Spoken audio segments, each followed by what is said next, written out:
Hi ಎಲ್ರಿಗೂ ನಮಸ್ಕಾರ. Roopa cooking ಬ್ಲಾಗ್ಗೆ ಸ್ವಾಗತ. ಬೇಕರಿಲಿ ಸಿಗೋ ಥರ ಚಂಪಾಕಲಿನ ಮನೇಲೇ ಯಾವ ರೀತಿ ಮಾಡೋದು ಅಂತ ತೋರಿಸ್ಕೊಡ್ತಾ ಇದ್ದೀನಿ. ನೀವು ಮಾಡೋ ಸ್ವೀಟು ಪರ್ಫೆಕ್ಟಾಗಿ ಬರಬೇಕಂದ್ರೆ ಈ ವಿಡಿಯೋನ ಸ್ಕಿಪ್ ಮಾಡ್ದಂಗೆ ಕೊನೆವರೆಗೂ ನೋಡಿ.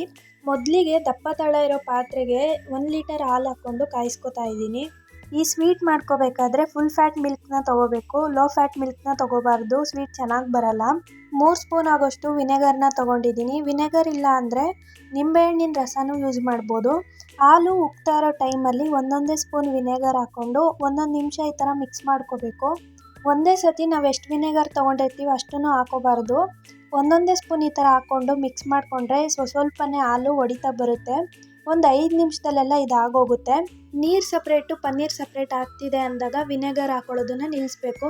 ಏನಾದರೂ ನಾವು ಜಾಸ್ತಿ ತೊಗೊಂಡಿದ್ರೆ ಹಾಕೋಬಾರ್ದು. ಇಲ್ಲಿ ನಾನು 3 ಸ್ಪೂನ್ ತೊಗೊಂಡಿದ್ದೆ, 3 ಸ್ಪೂನು ಹಾಕಿದ್ದೀನಿ. ಕರೆಕ್ಟಾಗಿದೆ. 1 ಲೀಟರ್ ಹಾಲಿಗೆ 3 ಸ್ಪೂನ್ ವಿನೆಗರ್ ಕರೆಕ್ಟಾಗಿದೆ. ಪನ್ನೀರ್ ಸಪ್ರೇಟ್ ಆದಮೇಲೆ ಒಂದು 2 ನಿಮಿಷ ಹಾಗೆ ಕುದಿಯೋಕ್ಕೆ ಬಿಡಬೇಕು. ಕೆಳಗಡೆ ಯಾವುದಾದ್ರೂ ಒಂದು ದೊಡ್ಡ ಪಾತ್ರೆ ಇಟ್ಕೊಂಡು ಅದ್ರ ಮೇಲೆ ಸೋಸೋ ಜಾಲರಿ ಇಟ್ಕೊಂಡಿದ್ದೀನಿ. ಅದ್ರ ಮೇಲೆ ಒಂದು ಕಾಟನ್ ಬಟ್ಟೆ ಇಟ್ಕೊಂಡು ಪನ್ನೀರನ್ನ ಹಾಕ್ಕೊಂಡಿದ್ದೀನಿ. ಒಂದೊಂದೇ ಲೋಟ ತಣ್ಣೀರು ಹಾಕ್ಕೊಂಡು ಇದನ್ನು ಚೆನ್ನಾಗಿ ತೊಳ್ಕೊಬೇಕು. ಯಾಕಂದರೆ ವಿನೆಗರ್ ಫ್ಲೇವರ್ ಹಂಗೆ ಇರುತ್ತೆ ಇದರಲ್ಲಿ. ಆ ಹುಳಿ ಫ್ಲೇವರ್ ಇದ್ದರೆ ಸ್ವೀಟಲ್ಲಿ ಚೆನ್ನಾಗಿರಲ್ಲ. ಅದಕ್ಕೆ ಒಂದು 2 ರಿಂದ 3 ಸತಿ ಚೆನ್ನಾಗಿ ತೊಳ್ಕೊಬೇಕು. 2 ರಿಂದ 3 ಸತಿ ಪನ್ನೀರನ್ನ ಚೆನ್ನಾಗಿ ತೊಳ್ಕೊಂಡಿದ್ದೀನಿ. ಇದರಲ್ಲಿ ನೀರೇನಿರುತ್ತೆ ಅದನ್ನೆಲ್ಲ ಹಿಂಡ್ಕೋಬೇಕು. ಈ ಥರ ಹಿಂಡಕ್ಕೆ ಕಷ್ಟ ಆಗುತ್ತೆ ಅನ್ನೋರು ಇದ್ರ ಮೇಲೆ ಇನ್ನೊಂದು ಕಾಟನ್ ಬಟ್ಟೆನ ಹಾಕ್ಕೊಂಡು ಹಿಂಡ್ಕೋಬೋದು. ನೀರೆಲ್ಲ ಹೀರ್ಕೊಳ್ಳುತ್ತೆ. ಹಿಂಡ್ಕೊಂಡಿರೋ ಪನ್ನೀರ್ ಮೇಲೆ ಯಾವುದಾದ್ರೂ ಒಂದು ಭಾರ ಇರೋ ವಸ್ತುನ ಇಟ್ಟು ಒಂದು ಅರ್ಧ ಗಂಟೆ ಬಿಡಬೇಕು.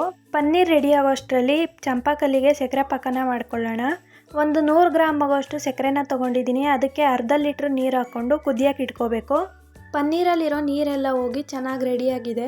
ಇಲ್ಲಿ ನೋಡ್ತಿರ್ಬೋದು ನೀವು, ಇದರಲ್ಲಿರೋ ನೀರೆಲ್ಲ ಹೋಗಿ ಈ ಥರ ಇರಬೇಕು.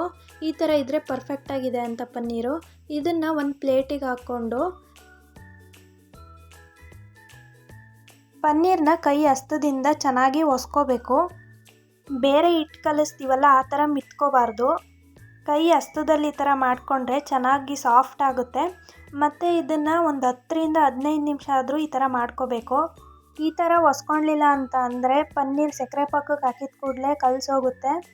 ಇಲ್ಲ ಅಂದರೆ ಮಧ್ಯ ಮಧ್ಯೆ ಬಿಡ್ಕೊಂಡಂಗೆ ಆಗುತ್ತೆ, ಚೆನ್ನಾಗಾಗಲ್ಲ. ಚೆನ್ನಾಗಿ ಈ ಥರ ಕೈಯಲ್ಲಿ ಒಸ್ಕೊಳ್ಳಿ.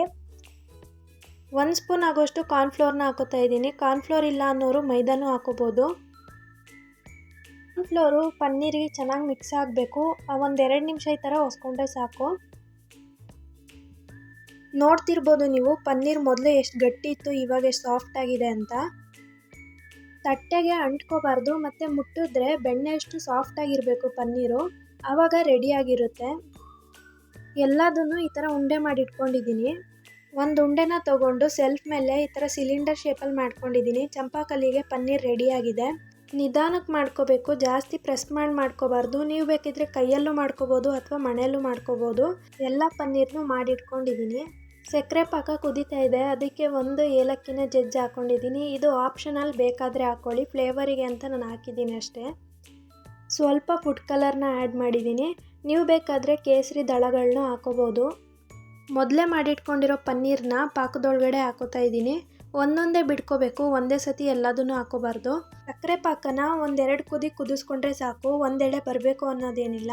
ಒಂದು 15 ನಿಮಿಷ ಸಕ್ಕರೆ ಪಾಕದಲ್ಲಿ ಪನ್ನೀರನ್ನ ಬೇಯಿಸ್ಕೋಬೇಕು. ಅಷ್ಟರಲ್ಲಿ ಚಂಪಾಕಲಿಗೆ ಹಾಕೋ ಸ್ವೀಟ್ ಕೋವನ ರೆಡಿ ಮಾಡ್ಕೊಳ್ಳೋಣ. ಒಂದು ಪಾತ್ರೆನ ಕಾಯಕ್ಕೆ ಇಟ್ಕೊಂಡು 2 ಕಪ್ ಆಗೋಷ್ಟು ಹಾಲಿನ ಪುಡಿನ ಹಾಕ್ಕೊಂಡಿದ್ದೀನಿ. 2 ಕಪ್ ಆಗೋಷ್ಟು ನೀರನ್ನ ಸೇರಿಸ್ಕೊಂಡು ಗಂಟಿಲ್ದಂಗೆ ಮಿಕ್ಸ್ ಮಾಡ್ಕೋಬೇಕು. ನೀವು ಬೇಕಾದರೆ ಮೊದಲೇ ಹಾಲಿನ ಪುಡಿನ ನೀರಲ್ಲಿ ಮಿಕ್ಸ್ ಮಾಡಿಕೊಂಡು ಬಾಣಲಿಗೆ ಸೇರಿಸ್ಕೋಬೋದು. ನಾನು ಡೈರೆಕ್ಟಾಗೆ ಬಾಣಲಿಗೆ ಸೇರಿಸ್ಕೊಂಡಿದ್ದೀನಿ. ಇದನ್ನು ಗಂಟಿಲ್ದಂಗೆ ಮಿಕ್ಸ್ ಮಾಡಿಕೊಂಡು 1 ಸ್ಪೂನ್ ಆಗೋಷ್ಟು ಸಕ್ಕರೆನ ಸೇರಿಸ್ಕೊಂಡಿದ್ದೀನಿ. ಹಾಲಿನ ಪುಡಿಲಿ ಮೊದಲೇ ಸ್ವೀಟ್ನೆಸ್ ಇರುತ್ತೆ, ಅದಕ್ಕೆ ಸ್ವಲ್ಪ ಸಕ್ಕರೆ ಹಾಕ್ಕೊಂಡಿದ್ದೀನಿ. ಒಂದು 5 ನಿಮಿಷ ಈ ಥರ ಮಿಕ್ಸ್ ಮಾಡಿಕೊಂಡ್ರೆ ಇಷ್ಟು ಗಟ್ಟಿ ಆಗುತ್ತೆ. ಒಂದು 7 ರಿಂದ 8 ನಿಮಿಷ ಆದರೆ ಈ ಥರ ಕೋವಾ ಥರ ರೆಡಿಯಾಗಿರುತ್ತೆ. ಇಷ್ಟು ಗಟ್ಟಿ ಆದರೆ ಸಾಕು. ಗ್ಯಾಸ್ ಆಫ್ ಮಾಡಿಕೊಂಡು ಆರಕ್ಕೆ ಇಟ್ಕೊಂಡ್ರೆ ಚಂಪಾಕಲಿಗೆ ಕೋವಾ ರೆಡಿಯಾಗಿರುತ್ತೆ. 15 ನಿಮಿಷ ಆದಮೇಲೆ ತೆಗೆದು ತೋರಿಸ್ತಾ ಇದ್ದೀನಿ ನೋಡಿ. ನಾವೇನು ಪನ್ನೀರ್ ಫಸ್ಟ್ ಹಾಕ್ಕೊಂಡಿದ್ವಿ ಅದ್ರ ಡಬಲ್ ಸೈಜ್ ಆಗಿದೆ. ಅಂದರೆ ಸಕ್ಕರೆ ಪಾಕನ ಎಲ್ಲ ಹೀರ್ಕೊಂಡು ಚೆನ್ನಾಗಿ ಬೆಂದಿದೆ. ಇವಾಗ ನಾವು ಒಂದು 5 ನಿಮಿಷ ಮಗ್ಚಾಕೊಂಡು ಬೇಯಿಸ್ಕೋಬೇಕು. ಬೆಂದಾದಮೇಲೆ ಒಂದು ಅರ್ಧ ಗಂಟೆ ಆರಕ್ಕೆ ಬಿಡಬೇಕು ಅಥವಾ ಫ್ರಿಜ್ಜಲ್ಲಿ ಇಟ್ಕೊಂಡ್ರೂ ಆಗುತ್ತೆ. ಇವಾಗ ನಾನು ಫ್ರಿಜ್ಜಲ್ಲಿ ಇಟ್ಕೊಂಡು ತೆಗ್ದು ತೋರಿಸ್ತಾ ಇದ್ದೀನಿ ನೋಡಿ. ಸಕ್ಕರೆ ಪಾಕನೆಲ್ಲ ಹೀರ್ಕೊಂಡಿದ್ದೆ ಚಂಪಾಕಲ್ಲಿ. ಸಕ್ಕರೆ ಪಾಕನ ಹೀರ್ಕೊಂಡಿದ್ರೆ ಚಂಪಾಕಲ್ಲಿ ರೆಡಿಯಾಗಿದೆ ಅಂತ ಎಲ್ಲದನ್ನು ತೆಗೆದು ಒಂದು ಪ್ಲೇಟಿಗೆ ಇಟ್ಕೋತಾ ಇದ್ದೀನಿ. ಇವಾಗ ಚಂಪಾಕಲ್ಲಿಗೆ ಹೇಗೆ ಸ್ಟಫ್ ಮಾಡ್ಕೊಳ್ಳೋದು ಅಂತ ತೋರಿಸ್ತಾ ಇದ್ದೀನಿ. ಒಂದು ಚಂಪಾಕಲ್ಲಿನ ತೊಗೊಂಡು ಚಾಕಲ್ಲಿ ಈ ಥರ ಮಧ್ಯ ಕಟ್ ಮಾಡ್ಕೋಬೇಕು. ಪೂರ್ತಿ ಎಡ್ಜ್ವರ್ಗು ಕಟ್ ಮಾಡ್ಕೋಬಾರ್ದು, ಒಂದು ಸ್ವಲ್ಪ ಮಿಡಲ್ವರ್ಗು ಕಟ್ ಮಾಡಿಕೊಂಡು ಅದ್ರ ಮಧ್ಯ ನಾವು ಮೊದಲೇ ಏನು ಕೋವಾ ರೆಡಿ ಮಾಡಿ ಇಟ್ಕೊಂಡಿರ್ತೀವಿ ಅದನ್ನು ಹಾಕಿ ಮೇಲೆ ಚೆರ್ರಿನ ಹಾಕ್ಕೊಂಡ್ರೆ ಆಯಿತು, ಚಂಪಾಕಲ್ಲಿ ಸ್ವೀಟ್ ರೆಡಿ ಆಗುತ್ತೆ. ಈ ಸ್ವೀಟ್ ರೆಸಿಪಿ ನಿಮಗೆ ಇಷ್ಟ ಆಗಿದ್ರೆ ಲೈಕ್ ಮಾಡಿ, ಶೇರ್ ಮಾಡಿ, ಕಮೆಂಟ್ ಮಾಡಿ. ಇನ್ನೂ ಯಾರು ನನ್ನ ಚಾನಲ್ನ ಸಬ್ಸ್ಕ್ರೈಬ್ ಮಾಡ್ಕೊಂಡಿಲ್ಲ ಸಬ್ಸ್ಕ್ರೈಬ್ ಮಾಡ್ಕೊಳ್ಳಿ. Thank you for watching.